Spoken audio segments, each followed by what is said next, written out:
On today's Locked On Guardians, we're going to talk coaches that are leaving, players coming back, draft picks being assigned, and so much more. This is a jam-packed episode. Make sure you stay tuned for all of it on today's Locked On Guardians. You are Locked On Guardians, your daily podcast on the Cleveland Guardians, part of the Locked On Podcast Network, your team every day.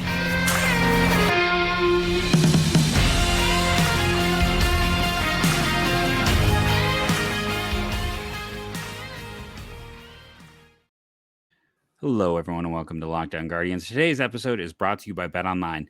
BetOnline has you covered this season with more props, odds, and lines than ever before. BetOnline, where the game starts. I want to thank you for making Locked On Guardians your first listen today and every day, wherever it is that you may get podcasts. For me, that's Pocket Casts. As I saw, Scott Ross tweeted us with his wraparound. Make sure you're sending us those. I am retweeting and commenting on all of them. It is fun to see. I am Jeff Ellis, noted cat owner, noted interrupter, and noted cougher. Justin. Oh gosh, I'm not famous for anything. I'm boring and simple and let's just leave it at that. I'm boring and simple, and we've got so much to talk about today. I don't want to sit here and talk about myself. I want to talk about. You would think that it's December 1st and the winter meetings haven't started. You would think, gosh, what are we going to talk about? And I feel like there are days where like, what are we going to talk about? And then we go for 50 minutes.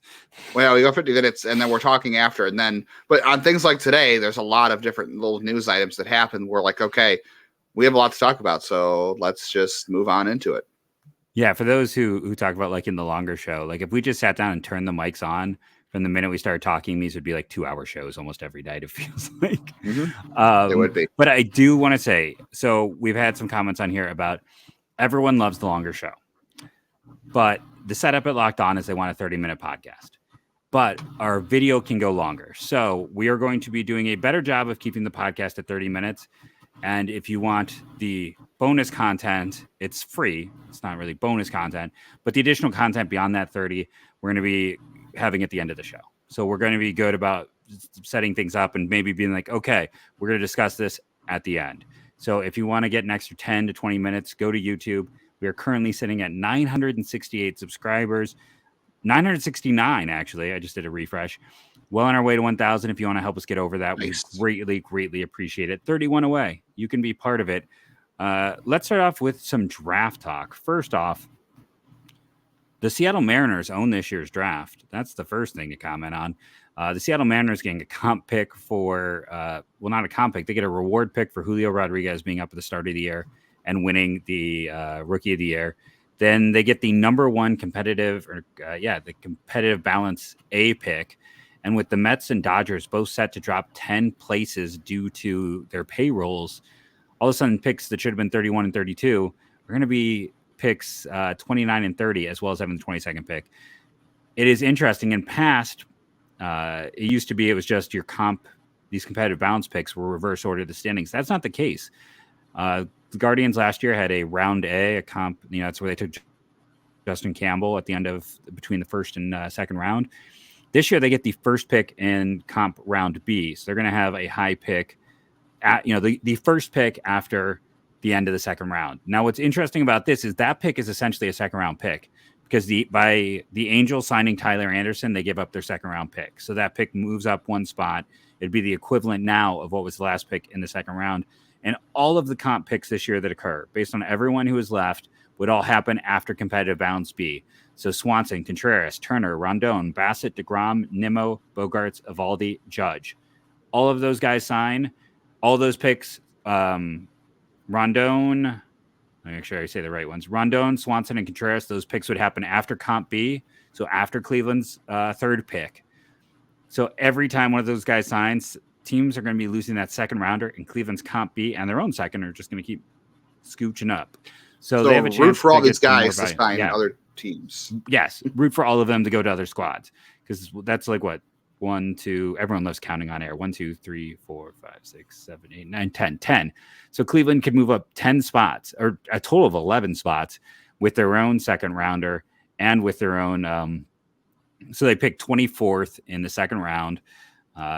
That could get up to the equivalent of the 13th pick in the second round. And they could, the comp B pick would move up into like where their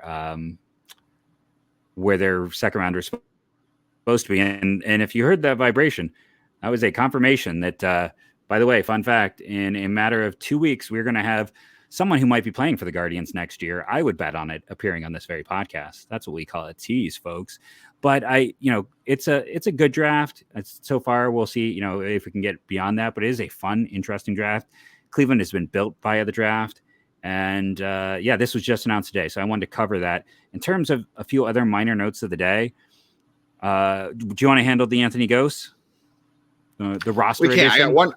Yes, we got one quick question. I got one quick question for you. This is unplanned.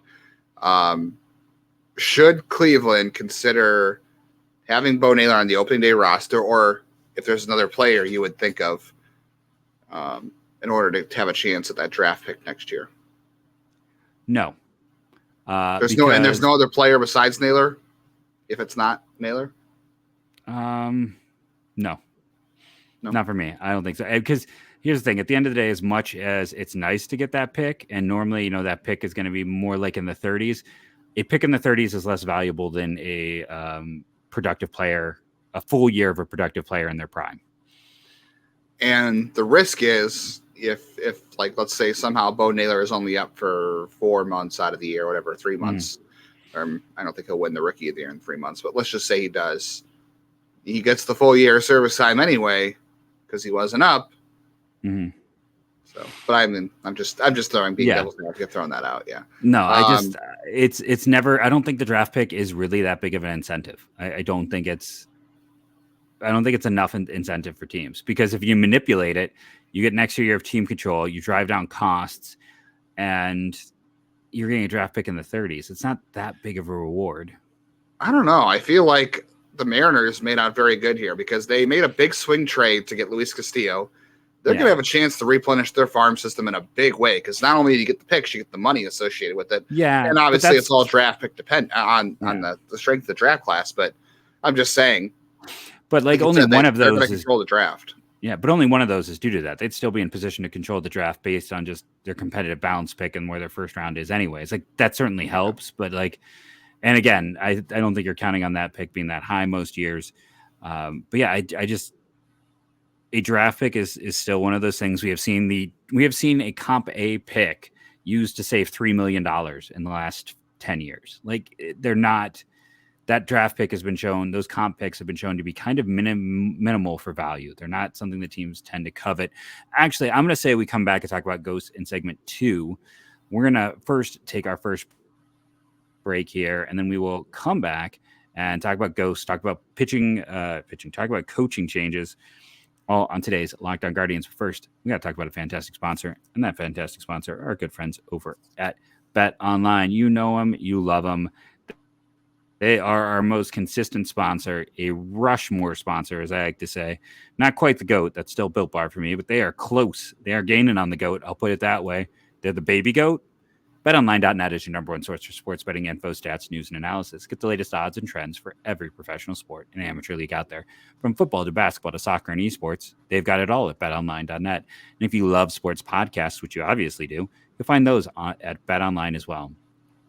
They're always the easiest and fastest way to get your betting fix. Head to the website today or use your mobile device to learn more. Bet Online, where the game starts. Go check out our good friends over at Bet Online. If you're on YouTube, you can see fancy dancy little. That's not a word. That's not a phrase. But we got our nice little overlay here. And again, they have been very good to us over the years. They've been a consistently strong sponsor. Almost 2 years now with Bet Online. So I just want to give them thanks for supporting this show. Go check out betonline.net for yourself. Anthony Gose. Anthony Gose is back on a minor league deal. If you haven't seen it, it's a 2-year minor league deal, which I will admit that is the first time I have ever heard of a player signing a 2-year minor league deal. I knew any contract Gose got was going to be a minor league deal if it was with Cleveland. I suppose some other team could have given him a major league deal and stashed him on the 60, but they weren't gonna. He would have had to wait for that to happen, and because nobody was going to want to take up a roster spot. But so he's got a 2-year minor league deal. He'll be out pretty much all of 2023 with Tommy John. but he'll have a chance to come back in 2024 and be part of the bullpen. So that's good. I had a feeling, I think a lot of people felt that there was a good chance he came back on a minor league deal. I just didn't realize teams had two-year minor league deals. So learn something new every day. Yeah, but it makes sense for both sides because he is 32. He's going to be 33, and he wouldn't be back till age 34. So he gets some flex. He's going to make some money this year. He'll probably get close to 100,000 while he's rehabbing, something He'll like have that. somebody to help him with the rehab, which is important, and they'll cover the cost of it through the insurance plan, which could be worth more than his salary when you're looking at the cost and rehab after a major surgery with the way medical stuff is. So, they're doing him a solid, and by doing him a solid, they're also holding on to an explosive left-handed arm. I don't know if he's going to be good enough to stick. I think he would have, even if healthy, been borderline, but I think it's a smart move by all sides, and it's a kind move too. Like, honestly, it is a kind move by the Guardians. You hear so many stories of teams cutting guys like the day after surgery because the team's got to clear a 40-man spot or this or that. There's a few of those stories this year, and it's a kind move by an organization. So kudos to the Guardians. Well, they might have brought him back. They lost a pair of coaches. Coaching in this system better than I. So I'm going to kind of take my back seat, kick my feet up, and say, take over, Justin. Yeah, nothing too in-depth about the coaches. Brian Sweeney, I didn't realize this. Brian Sweeney was an outside hire. He was with the coach with the Phillies before he came to Cleveland. He was their bullpen coach. Also, great story from Zach Meisel from The Athletic. He is also a volunteer firefighter outside of his baseball coaching career. So Cleveland loses a good one there. A lot of people seem to think that he was a very good communicator. He was able to, talk to guys about pitching, both in, I don't know, I want to say, I hate saying old school, new school, but in more traditional methods. And he's also able to translate the data for guys as well. So when you have a guy who's really good at communicating more traditional pitching methods and advice and other coaching areas, and also able to kind of make any sort of data that might be helpful to a player digestible in a way that they can use it for improvement. Those guys are really valued right now. So Sweeney will be the pitching coach for the Royals, and my goodness, do the Royals need that after the stories we saw this year. So not only does Cleveland lose a good pitching mind, some of people thought that Brian Sweeney could have replaced Carl Willis eventually. Although they have like Joe Torres and some other guys in the dugout too who would have been up for that job whenever Carl Willis decided. But so I'm going to break my rule. Is that 3 years in a row they've lost a coach to go become a pitching coach elsewhere? Because there was Blake, Niebla, and correct, and you're right. Sweeney, right? Yep, that's 3 years in a row. Blake was never in the dugout for Cleveland. He was he was the pitching coordinator, and Niebla was an assistant pitching coach, and then now Sweeney. So no shock, right? Everyone's picking off Cleveland's pitching minds because Cleveland has built one of the best pitching factories in the game. I would assume, I'd have to really do a study on this, but if you were to ask me off the top of my head, who loses the most coaches or front office members every offseason to promotions to other organizations, hands down, it's got to be Cleveland. Cleveland or Tampa Bay, they continually lose coaching and front office people to other teams. So it's a sign of a healthy organization too, that you have a lot of guys that, even when you lose guys, the guys that replace those guys are still good enough to get jobs elsewhere. So best of luck to Brian Sweeney. And it's a gut punch because you lose a good mind, and Kansas City also gets him, and Kansas City needs pitching development. So if he helps them the way people think he can, then Kansas City's pitching is going to improve, and that will hurt Cleveland. So it's a good hire for them. I saw a tweet today from one, I think he's like a semi-retired Kansas City beat writer. It was MLB.com. He said that John Sherman was very involved with the coaching hires, like down to Pedro, or no, who was there was somebody else they hired, I think. Who took over as Royals manager? Pedro is the one who went to the White Sox, right? So the Royals manager, Kataro, Kataro had been in Cleveland, right? Too, had I don't think John Sherman was in Cleveland at the time Kataro was here, because he left for the Rays pretty quickly after he made his coaching debut. But it sounded like John Sherman's very involved with some of these hires. So no doubt he would want to pluck some guys he's familiar with from Cleveland. And the other one, this one is more of a surprise, not because I don't think he's a good coach, just to interrupt you, everyone's favorite thing I do. Kotaro and Sherman did overlap. Oh, okay. Because Kotaro was 2014 to 2017. Sherman became a partner in 2016. Okay, so they did overlap. So yeah, yes. Sherman's been involved with some of the hirings in Kansas City, so he is targeting Cleveland guys. Don't be surprised if JJ Picollo doesn't work out. Just saying, we both think that was a weird hire or weird promotion anyway. So, and they're not going to get the guy James Harris. City. Come on down. Yeah, Harris is up for the Cubs. Was up for one of the Cubs roles last year, so he'll be there eventually too. Great guy, James Harris, by the way. Justin Toole was hired by the Mariners as their director of player development. Kind of didn't see that one coming quite yet. The Sweeney one kind of felt about right. And again, that's not to say Toole isn't a good coach, but I know a little bit less about him as a coach and more about him as a player because I saw him play the minors when he was an Indians prospect. Nine. The 9-9 game. Yeah, he famously played all 9 positions in one game when he was a Carolina Mudcat. And then wrote a book on it. He did write a book on it, yeah. He was the Guardians hitting analyst and one of their assistant coaches. So he very positive reports. Yeah. Correct. Very positive reports. He's going to run the Mariners player development system now. So that's a huge promotion going from assistant hitting coach and analyst all the way into the director of player development. That's a big promotion. He's only 36, by the way. So sounds like he has a big future ahead of him if that's where he's already going. So that's your coaching update. Wouldn't be surprised if that is not the last time we have to say that Cleveland has lost a coach. No, this is very true. Or I mean, I don't know. I don't know who's going to take over as the GM in Houston because their owner did say he'd like to have a GM in place sometime after the winter meetings or start of the new year or before the season. I don't know. I don't know if it'll be someone from Cleveland. I'm just saying, don't think it'll be the last time we bring this up. No, it reminds me a lot of the Mets situation. Like it feels like right now, anyone they get is a temporary hold, and that next offseason is going to be the bidding war on Stearns between the Mets and the Astros. That's my general feel. Like it's going to be a puppet for Crane for a year, and then he's going to try to get Stearns. So no Cleveland front office guy would ever consider that because they know better. You don't want to get involved. Like that's why, Chernoff had no interest in going to the Mets. Like there were, those situations. You don't want to work for those owners. Yeah.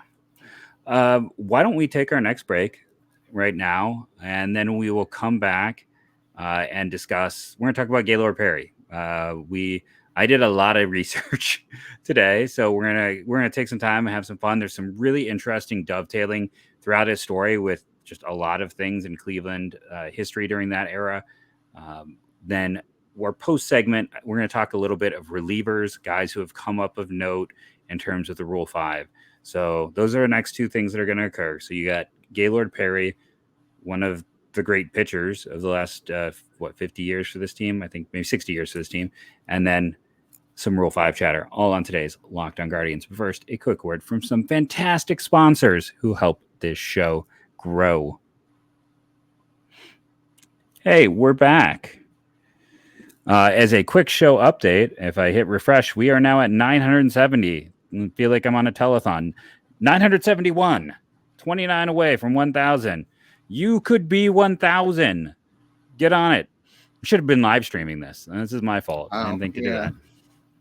We'll live stream when we get close to 1,000. How about that? We're going to start lives. Yeah. Which might happen tonight.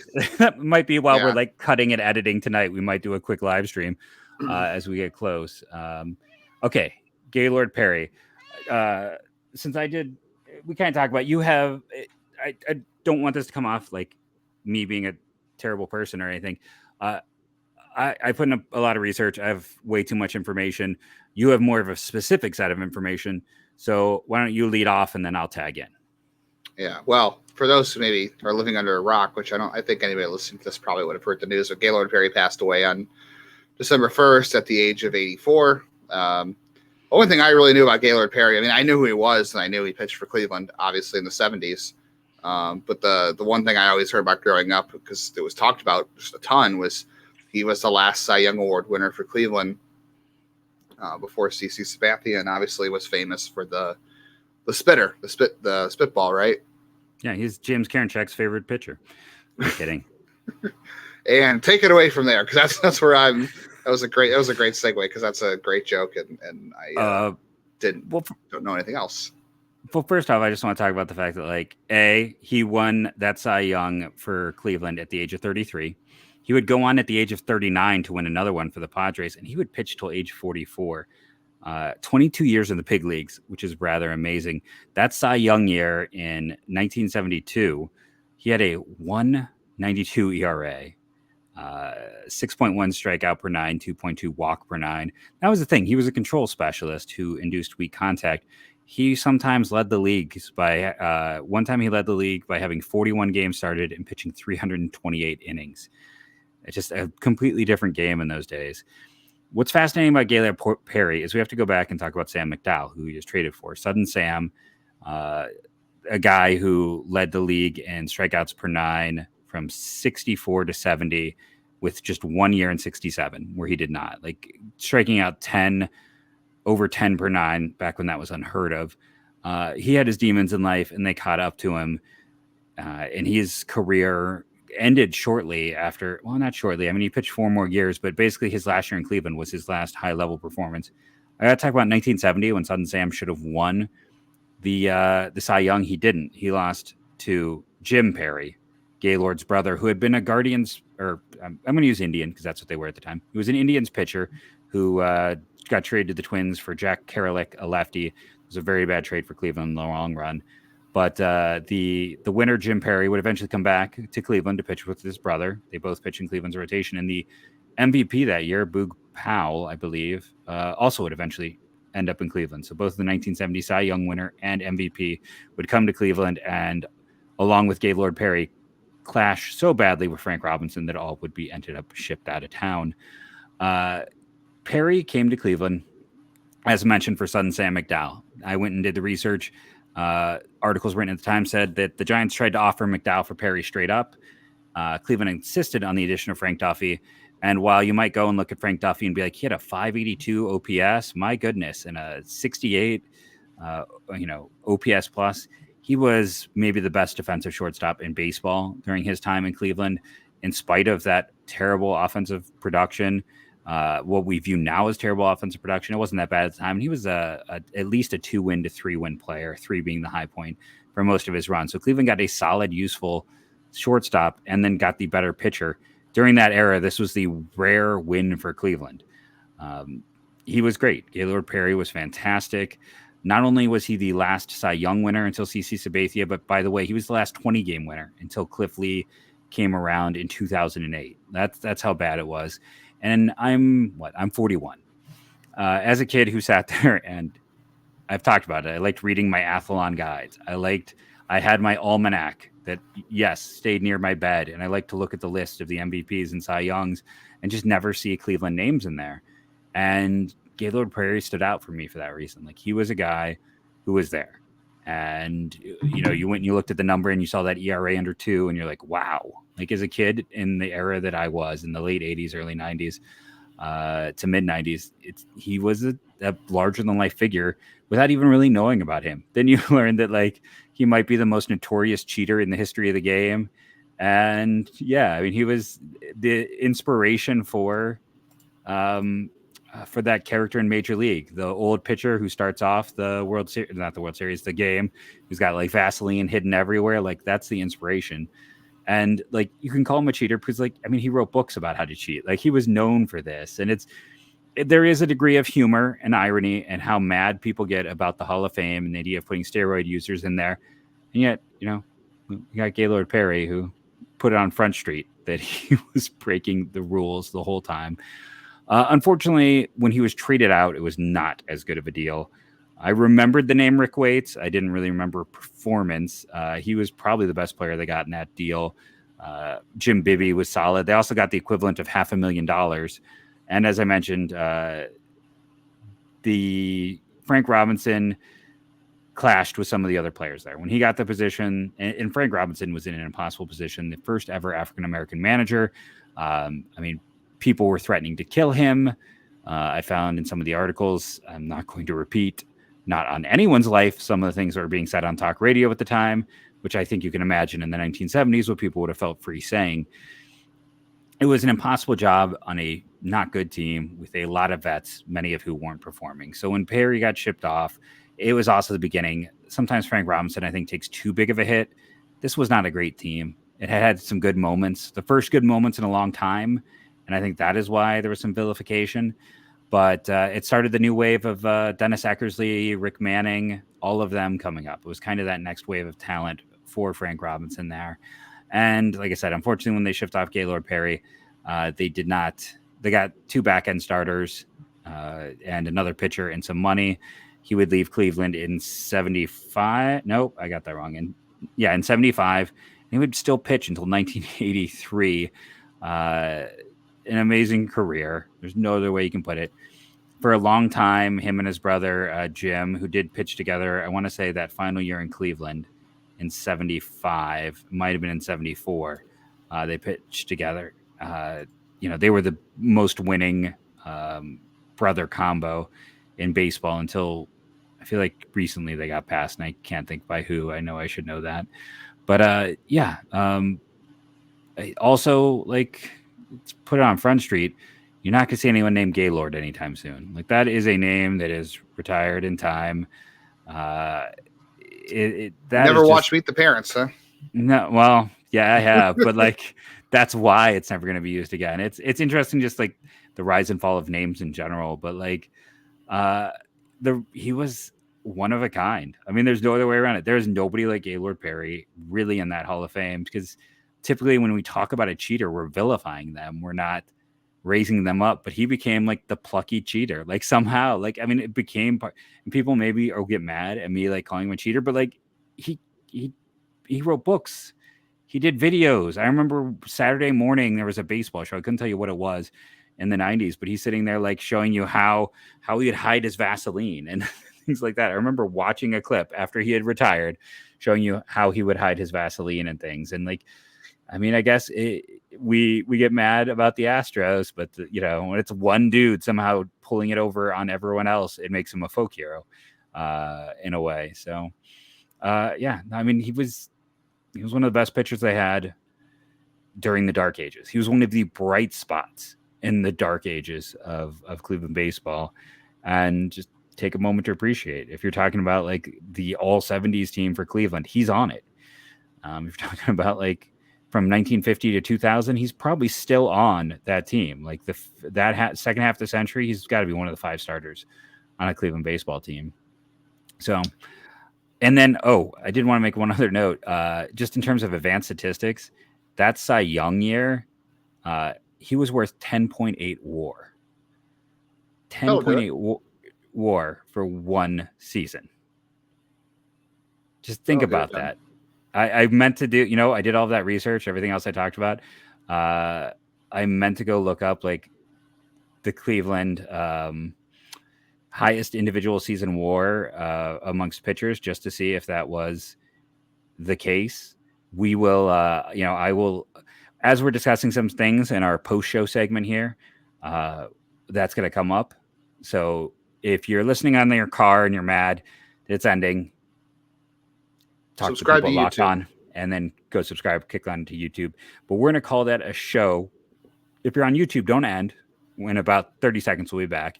But we're going to end the audio version here by saying thank you for tuning in. One final update here at the end. I will do a refresh. Well, first, rest in peace, Gaylor Perry, or rest in power. I kind of like that one nowadays. Rest in power to Gaylord Perry, one of the greatest pitchers who pitched in my lifetime. Now, he didn't pitch in my lifetime for the Guardians, but he was still pitching when I was 2. So he did stick around.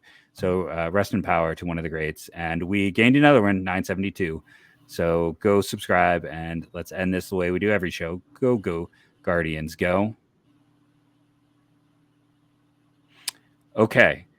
Now let's talk some of the relievers in the Rule 5, some of the things you want to talk about. And I want to go pull up that stat bit on Perry while you jump in. Yeah. Do you want to start with Rule 5? We got a couple things we want to get to. We have Rule 5. Okay. We have other things we want to get to as well. So if you're checking out the bonus content or just watching on YouTube and you're getting the extra minutes out of this. Rule 5 draft is a week from today, right? It's a week from yesterday. It's December 7th. I don't know why it's on a Wednesday. That's used to be on a Thursday. I think it used to be on a Friday. It used to be on Thursday. You had a good theory of why they moved things up in the winter meetings so much. And I think it's true. I think it's to keep the Yahoos away. So I'm behind baseball. Neither of us have been. Every year I get DM'd by someone like, "Hey, where are you? Let's get a drink." And I'm like, "I've never gone to one of these. Why do you guys always think so?" And it's like, "Hey, we were just talking about you." I'm like, "With who?" Like, that's how I found out that like Mike Rizzo knew I existed once, was one of those things. It's like, what? Wait, what? Like, be nice if these people let me know that I existed. But they don't want Yahoos like you, me, and everyone else off the street. If they do it in the middle of the week, it makes it harder for people without jobs just to kind of show up. It's if you're going to show up with and hand out resumes, that has happened. I don't know if anyone's been successful. I'm sure people have been, but you got to take time to do that. So it's to cut down, I think, a little bit on the crazies that attend. That's probably true and very fair, to be honest. I've never been either, and nobody has ever asked me if I was at the winter meetings either. So you got that one on me. It's only because I do the draft stuff. It's only because of that. It set me up. There was a time when there was like less than 10 of us doing it, and it put me in a weird. It's not even a brag point. It's just like I was literally one of 10 people doing it, so I became known to people. So it's only that. Yeah. Well, I don't even have that. I guess I'll have to figure out. I guess prospects are no longer enough of a niche. They used to be. More on that later. So the Rule 5 drafts next week. Baseball America had another version. By the way, Baseball America, always worth the money. Do a great job there. Yes. And Carlos is one of the nicest people in the industry. I'll just go ahead and say that. Yeah, and one of my favorites, Jeff Ponce, did the Rule 5 write-ups for guys who might be interesting targets, and we could talk about some Guardians targets too. But as we know, relievers are the most sought after, or I guess not most sought after, but they are the easiest to pick off in Rule 5 draft. Side note, Gaylor Perry in 1972 is the highest single season WAR. Bob Feller with a 10-point even in 1946. Ooh. And then Stan Kovaleski and Bob Feller both had 9.9s. 1918 for Kovaleski, 1940 for Bob Feller. So, and then Gaylord Perry is also tied for 10th at 8.5 in 1974, the year before he was traded. So he was in Cleveland for like 4 years and appears twice on the in the top 10 for best years. But the greatest year ever by a Cleveland Guardians pitcher was Gaylord Perry in his Cy Young year, for those who were curious. That will probably never be broken. I can't imagine anybody having the volume to 100%. Do it. You have to have, If Corey Kluber or Shane Bieber didn't do it, that's, I don't know, maybe Tanner Bybee will do it someday. I don't know. So in the Rule 5 piece, Jeff from Baseball America mentioned Nick Enright and Trey Benton. So Nick Enright is somebody we've talked about a little bit before. I've talked about him quite a bit other places as well. If I'm another team, again, we don't know everybody's rule. We don't know everybody's 40-man situation and what they value, but if there's a team out there who's looking for a reliever who can stick all year, that they can count on for innings, and is going to not walk a ton of guys, because that's usually the biggest thing is some clubs take Rule 5 guys that are stuff guys, and they're trying to, hope that they are good enough to turn into more, like Trevor Stephan. Trevor Stephan was a stuff guy, and Cleveland was hoping they could turn him into more, and they did.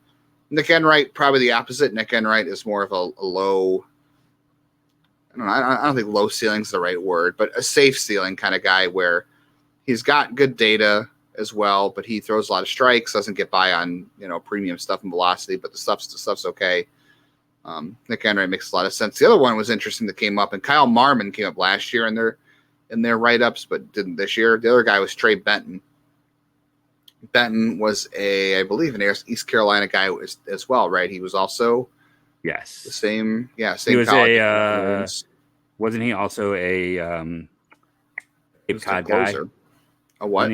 Wasn't he a Cape Cod guy? I believe he pops in the Cape Cod before. Oh, he might have. I don't know that much, but he made it to Lake County last year as a reliever. Had some interesting stuff. 93, 95, big breaking ball, tunnel as well. Good spin. He was a Cape Cod guy in 2018 before his draft year. Yep. Yeah. Control hasn't been as good for Benton in the pros. That's been the interesting thing. So if you're looking for a stuff over control guy, Trey Benton makes a lot of sense because any team that is interested in data-friendly pitchers if that's their lean, the Astros, and I'm not saying they'll take them, but I mean just somebody like that, for example. Trey Benton might be an interesting pick. He's only pitched in high A and very briefly at that. He didn't pitch in high A for very long. The other note on that is we never know who is protected from the minor league portion of the Rule 5 draft. If you're not familiar, there is a major league and minor league Rule 5 draft. And the major league, we know obviously is protected because you're on the 40-man roster, or you're not. But from the minor league portion, it's very different. The lists are almost never released. Sometimes you can get a glimpse, like if teams move guys to the AAA roster who have no business being on the AAA roster out of nowhere. Sometimes that's a giveaway, like Will Benson was a couple of years ago. If you take a guy in the minor league portion of the Rule 5 draft, he cannot return to your team. He is gone forever. So, and I think that's 38 guys. I think you protect 38 guys in the minor league. And Chris Roller was the most recent guy Cleveland selected that way. Yeah, they've lost other guys to that in the past as well. But Trey Benton, if he is not on the 38-man protection list from the minor league portion of the Rule 5 draft, I would imagine he gets taken. I have no idea if he's on it or not, but I'd imagine if he's not, he'll get taken. And then I think, go ahead.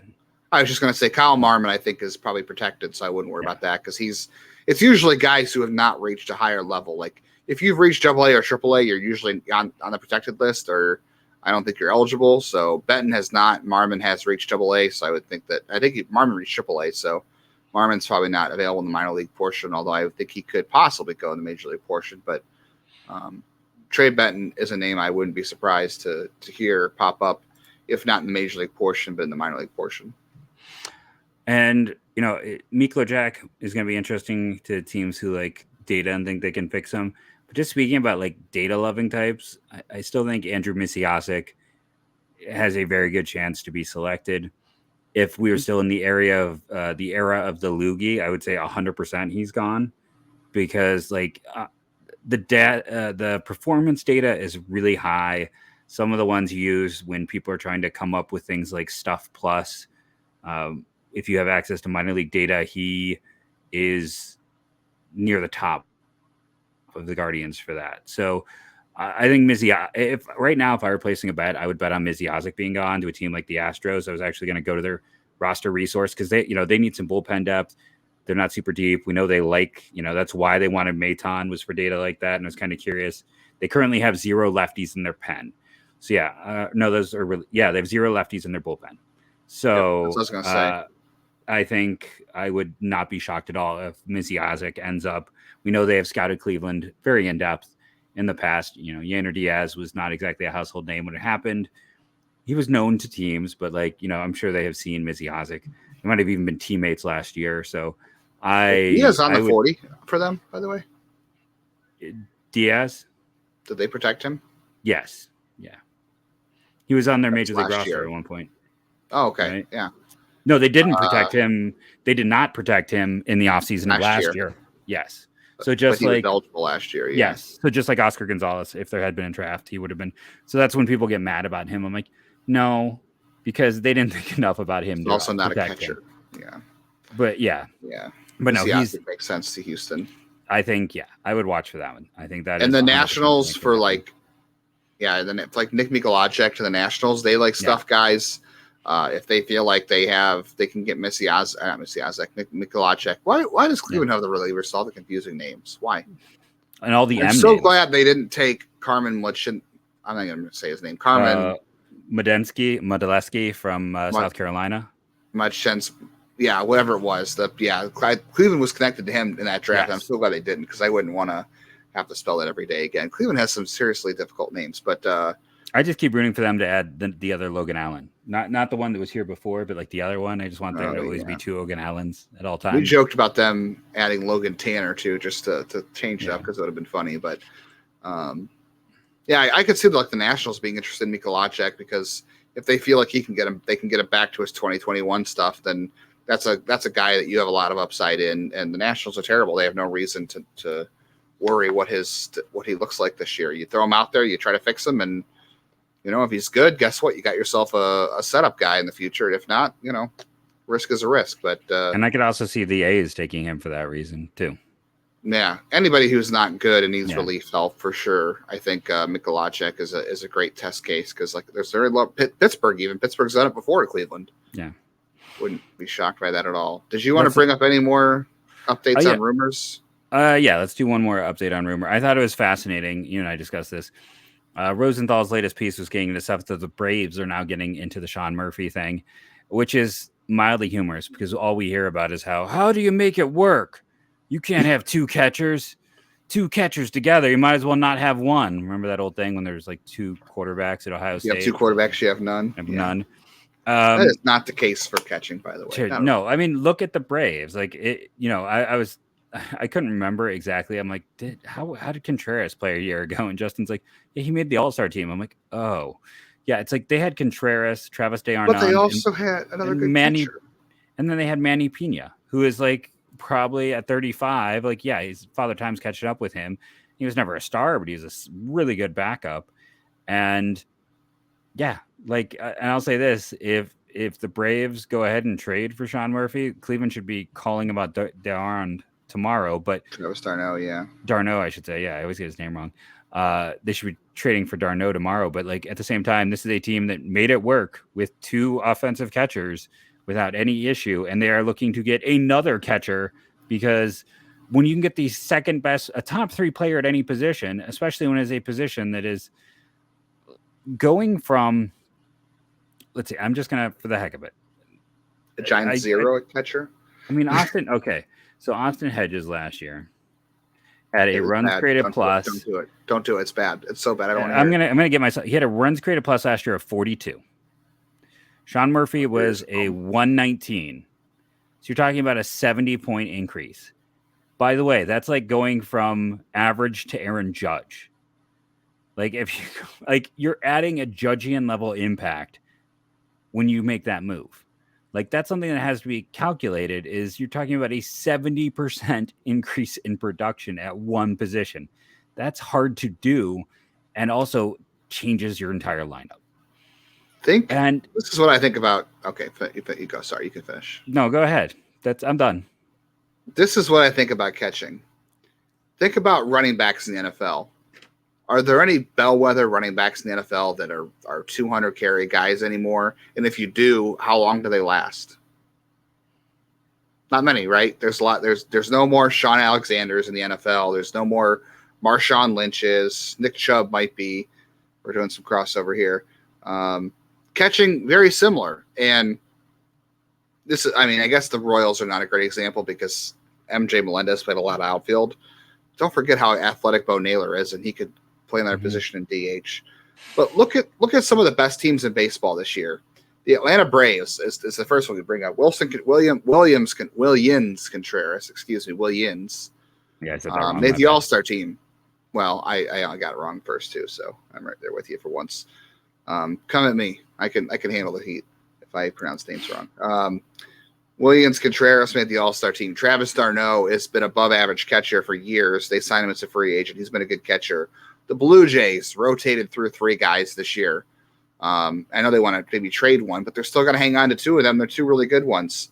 Trying to think who else. The Diamondbacks. Look at the Diamondbacks. Carson Kelly. I know Varsho didn't really catch, but they had a couple good catchers on that roster.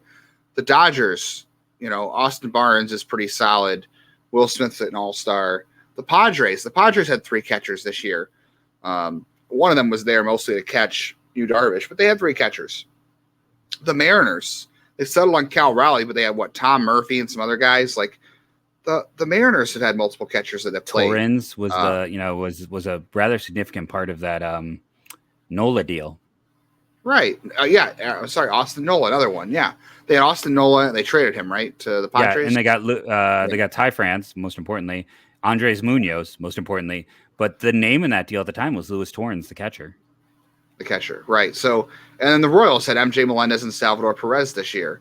And there's probably somebody I'm forgetting. And just to point out something with Melendez, to follow up on your great point, he didn't even start. Melendez was a catcher in high school, a catcher throughout the minors. He didn't play outfield once until 2021. Bo Naylor. 2022. He never played the outfield until this year, until the year he debuted. So he never played. He played. Melendez played some third base, which is, by the way, what Naylor played before he was drafted in 21. Yep. But until this year, he had 2 games in the minors in right field, and none. That was it. He came up to the big leagues. He played 40 games in the outfield, and had 2 total games in the minors, 19 innings, before he was put in the big leagues and said, "Hey, let's try outfield." So if you think Naylor can't do it, like Melendez just did it, and I loved MJ Melendez in his draft class, but he is not the athlete Naylor is. Right. He's not. Exactly. And by the way, MJ Melendez, one of the best friends of Logan Allen. Yes, they were set because his dad is the coach at Florida International University. Yeah. Or is it Florida Atlantic? Yeah. Yeah. And who else was a big Melendez fan on the roster? Based on my chats with him when he was in AA, Tristan McKenzie and I had multiple discussions about MJ Melendez when we were talking about him. They're both Florida kids. But yeah, we had a few discussions because they would do pitch tracking up in the box.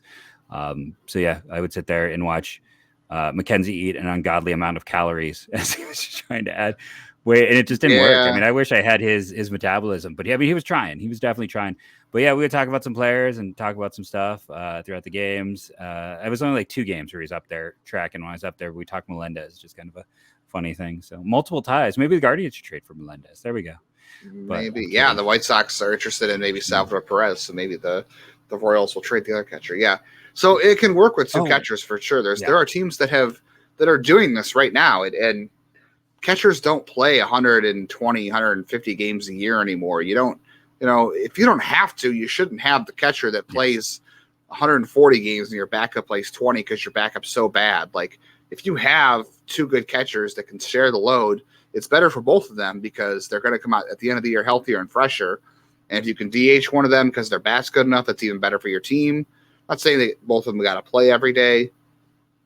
And again, we know Cleveland's issues with Terry Francona's issues with being the safety blanket of a catcher on the bench at all times. Well, I don't know how they'd make that work. They'd have to find a way to get David Fry or somebody out there. But that's beside the point. Like you said, the Braves are interested in, or at least have called about Sean Murphy. They already have a great catching system set up. They would probably move one of their catchers if they got Sean Murphy. I don't think they will, but I'm just saying, like, obviously they got the pieces to do it. They do. They could do it if they wanted to. I just don't know if they'll pay the cost, considering they already have a good setup. But I will say, to interrupt you, everyone's favorite thing. Remember, AA got fired from the Blue Jays for just draining his entire system. Like, he has no problems just completely draining trading everyone. I love Owen Murphy. I know some people weren't quite as high on him. Kyle Mueller, Jared Shush. Maybe I'm going to go back and change that. I don't think the Braves do have the pieces. I wouldn't be surprised if they can find unless they'd use like Vaughn Grissom, who right now is slated to be their shortstop. I guess that's the question. It's like if they use Vaughn Grissom and then like all of the pitchers that they have of note, then like trade Darno for Rosario or Arias in pieces and do something like that. Like, I actually think it's going to be hard for Atlanta.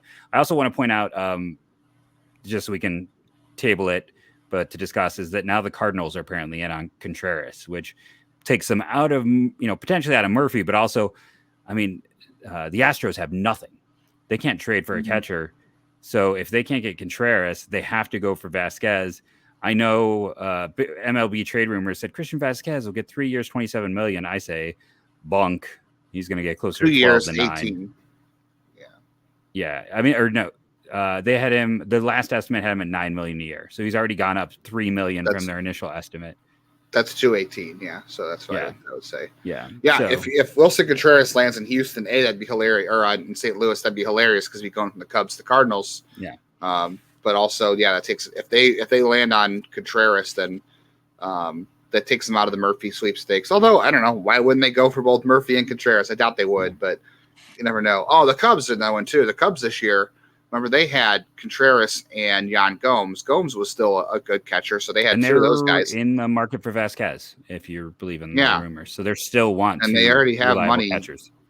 Right, and they already have money into Gomes. I know some of that was about future protection for their their spot there. But it's possible to carry 2 catchers, and whatever happens in a year or two, you can reevaluate once that happens, because if Naylor and Murphy both play up to their potential the next 2 years, if Cleveland had them both, you could turn around and move one of them if you really felt like it was worth it, because they're both going to have value. But yeah, it'd be interesting to see Contreras go to the Cardinals. That would be good for Cleveland's hopes if they really are interested in Murphy, and hilarious for the Astros because they would be scrambling for an option. But hopefully all this comes to fruition in the winter meetings next week.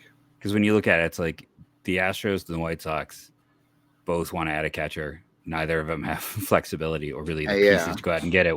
So I feel like a lot of teams are kind of using Vasquez as a backup, and it's like once Vasquez goes away and Contreras, this free agent market isn't good. Like, I mean, I've spent hours I went through every name that was mentioned as like an interesting Rule 5 guy to see if there's anyone. I went through every backup catcher in this league. Rule 5 catchers, there's probably not a good history on, I can't imagine. And I went through every backup to see if there was like some upside. I mean, honestly, like Omar Narvaez is probably the 3rd best catcher in this market.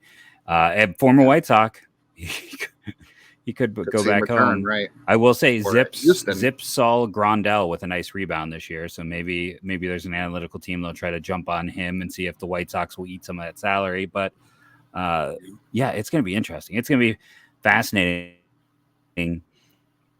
The general view does certainly seem to be that before these meetings are done, Sean Murphy is going to wear a new uniform.